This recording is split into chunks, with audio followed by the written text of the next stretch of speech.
नमस्ते दोस्तों, स्वागत है आपका हमारे चैनल इको टेल्स पे। आज की कहानी का नाम है चाय बागान का रहस्य। असम के दीपू कस्बे में चारों ओर फैले हरे भरे चाय के बागान अपनी खूबसूरती के लिए मशहूर थे। वहीं पर रहता था देवारंजन का परिवार। इस परिवार में सासू माँ कमला देवी, उनके बड़े बेटे अरुणदेश, बहू रेखा, छोटे बेटे राघव, उसकी पत्नी समीरा रहते थे। घर के आंगन में हमेशा चाय की ताजगी रहती। कमला देवी जो सासू माँ थी वो बहुत सख्त थी लेकिन दिल से नहीं। रेखा थोड़ी चंचल और समीरा भोली भाली लेकिन दिल की साफ। अरुणदेश चाय बगान का हिसाब किताब रखता था और राघव जो छोटा बेटा था वह शहर से बाहर नौकरी करता था। बाहर से देखने में परिवार सुखी और संभला हुआ लगता था।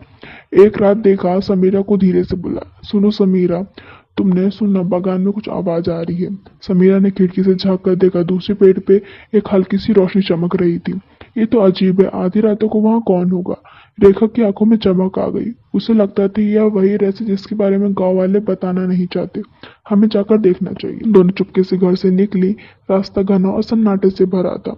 जैसे वहां दोनों चाय की झाड़ियों में पैसी पहुंची, उन्हें ऐसा लगा कि कदमों की आहट सुनाई दी। अचानक एक परछाई झाड़ियों के पीछे से निकलकर भागती हुई दिखी। दोनों उसके पीछे भागने लगे लेकिन कुएं के पास जाकर अजीब निशान बने हुए दिखे। समीरा ने कांपते हुए कहा, यह जगह तो जैसे जानबूझकर खोदना शुरू किया गया है। रेखा की आंखों में चमक उठी, यानी सच में यहाँ खजाना है। अगली सुबह दोनों बहुएं घर लौटी तो सासू माँ ने, कमला देवी ने उन्हें देख लिया। कहाँ से आ रही हो तुम दोनों? रेखा ने झूठ बोला और कहा, अम्मा सुबह टहलने गए थे, हवा बड़ी ताजा थी। लेकिन समीरा की आंखों में डर झलक रहा था जो सासू माँ ने पहचान लिया था। कुछ दिन बाद अचानक बागान से चाय की पत्तियों की चोरी होने की खबर आई। अरुदेन गुस्से में बोला, ये क्यों गाँव के लोग ही हैं, वरना रास्ता इतना आसानी से नहीं जानते। राघव ने भी कहा, भैया हमें रात को भारी भारी बागान में रखवाली करनी चाहिए।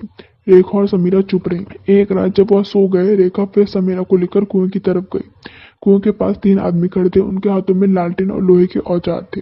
समीरा ने फुसफुसा, हमें भाग जाना ही चाहिए। रेखा बोली, नहीं, अब हमें सबूत चाहिए। रेखा ने पत्थर उठाकर धीरे से कुएं के पास फेंका ताकि उनकी आवाज जा सके। अचानक कुछ आदमियों ने पीछे मुड़कर देखा तो उनकी आंखें चमक उठी। कौन है वहां? एक ने चीख कर कहा। दोनों बगैर डर के मारे भाग गई। उनकी आवाज बहुत ऊंची थी। तो रुको, मैंने पहचान लिया, सासू माँ ने कहा, क्योंकि वो वहां लालटेन लिए खड़ी थी। अगले दिन पूरे परिवार के सामने कमला देवी ने सच्चाई करी। ये सब चोरी के 2-3 दिन लालची लोग कर रहे हैं। वे मानती थी कि कुएं में अंग्रेजों के जमानों का सोना छिपा और यही बहाने चाय की पत्तियां भी चुरा रहे हैं।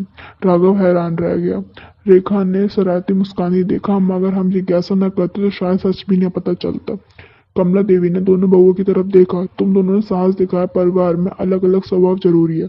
रेखा की जिज्ञासा और समीरा की समझदारी मिलकर आज ही घर